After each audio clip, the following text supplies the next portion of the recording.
Sir Uri Pulwama के बाद भी पहलगाम हिंदुस्तान में हुआ, तो अब जो आपने बताया कि भी रेल नेटवर्क के थ्रू भी हम लोग हमला कर सकते हैं, क्या पाकिस्तान अब सिर्फ हमारी एडवांसमेंट से डर के रह जाएगा या फिर अब दोबारा कोई हमला इंडिया को देखना पड़ेगा? इतना हथियार खरीद रहे हैं, डरेगा?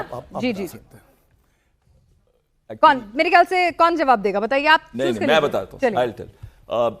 मेन चीज क्या आती है कि आपने ये बोला कि क्या हम टेक्नोलॉजिकली एडवांस हो जाते हैं और उसके बाद क्या वो इससे डर जाएगा? डरेगा नहीं, पर डरा इतना हुआ है कि अगर आप देखिए सऊदी अरेबिया के साथ उसने म्यूचुअल डिफेंस पैक्ट किया है कि हमारे देशों, दो देशों के बीच में जब भी लड़ाई होगी तो दूसरा देश जो है वो मदद के लिए आएगा। यानी कि उनका एम इजराइल नहीं था, उनका एम था कि हम टेररिस्ट एक्टिविटी तो करेंगे, भारत मारेगा और सही तरीके से मारेगा।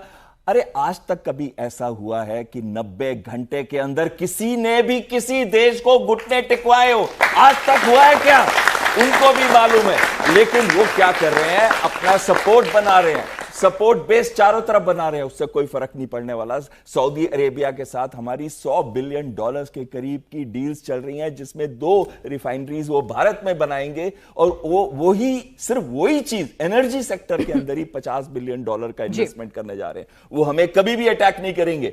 और दूसरी चीज आती है, आपको याद होगा मुनीर ने बोला था ना एक बार कि अगर इंडस वाटर ट्रीटी, एक्चुअली सबसे डेंजरस चीज आज जो पाकिस्तान के लिए 2 है, उनकी इंटरनल सिचुएशन जो सर ने बड़ी अच्छी तरीके से समझाई थी, और दूसरी है उनकी पानी की कमी। पानी सिर्फ पंजाब के पास है, सिंध हो गया, खैबर पख्तूनख्वा हो गया, POJK हो गया, या फिर बलूचिस्तान, उनके पास नहीं है। वो सिर्फ पाकिस्तान पंजाब को डेवलप करना चाहते हैं, बाकी प्रांतों को नहीं। तो पानी इतनी किल्लत हो जाएगी, 25% उनकी GDP जो है पानी से डिपेंड करती है। और वो फंदा हमने बनाया IWT का। तो मुनीर ने क्या बोला था? मुनीर ने बोला था कि मैं 10 मिसाइल छोड़ूंगा अगर वहां कोई डैम बनेगा। अरे हम बना रहे हैं ना तुलबुल डैम, हम रैटल डैम बना रहे हैं ना, मार के दिखाओ। अग्नि P से भी लेके हम सारी मिसाइल्स का इस्तेमाल भी कर सकते हैं। अभी तो हमने एक भी स्ट्रेटेजिक मिसाइल नहीं इस्तेमाल की थी, हमने सिर्फ कौन सी मिसाइल इस्तेमाल की थी? ब्रह्मोस, और कोई मिसाइल इस्तेमाल नहीं। अग्नि का तो भी नंबर ही नहीं आया था। सर बताएंगे कितनी घातक है? जी सवाल आपका। गुड आफ्टरनून सर, मेरा सवाल ये है कि पाकिस्तान जैसा देश जहाँ पे सैनिकों तक को तनख्वाह देने के पैसे नहीं है, वो इंडिया जैसे सुपर पावर को लड़का के क्या साबित करना चाहता है? चलिए सिंह साहब। If I may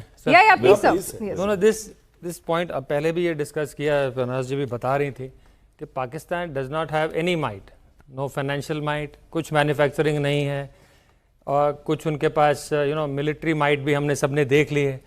So this is and maybe it's part of the bigger kind of a macro picture which you have to see, जिसमें दूसरे देश जैसे अमेरिका, उन देशों की भी इन्वॉल्वमेंट को आप रूल आउट नहीं कर सकते, जो चाहते नहीं है कि भारत जिस गति से बढ़ रहा है वो उस गति से बढ़ता रहे आगे, क्योंकि ये भी उनके लिए भी कहीं ना कहीं ये एक तरह का थ्रेट है।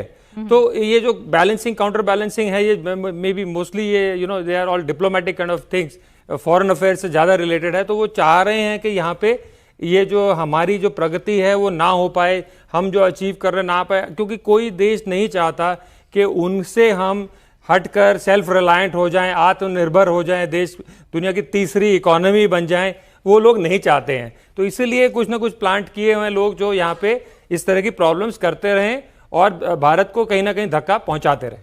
लेकिन हम रुकने वाले नहीं हैं, जैसे कि हमारे लीडरशिप ने बोला है, हम बढ़ते रहेंगे। और देशवासियों को ये आश्वासन दिलाना चाहता हूं कि जो भी सिस्टम, मिसाइल सिस्टम्स DRDO बना रहा है, फौज यूज कर रही है, आप सब सुरक्षित थे, हैं और रहेंगे। बिल्कुल सर, जब तक आप जैसे तमाम फौजी वैज्ञानिक मौजूद हैं तो हम सुरक्षित हैं और रहेंगे।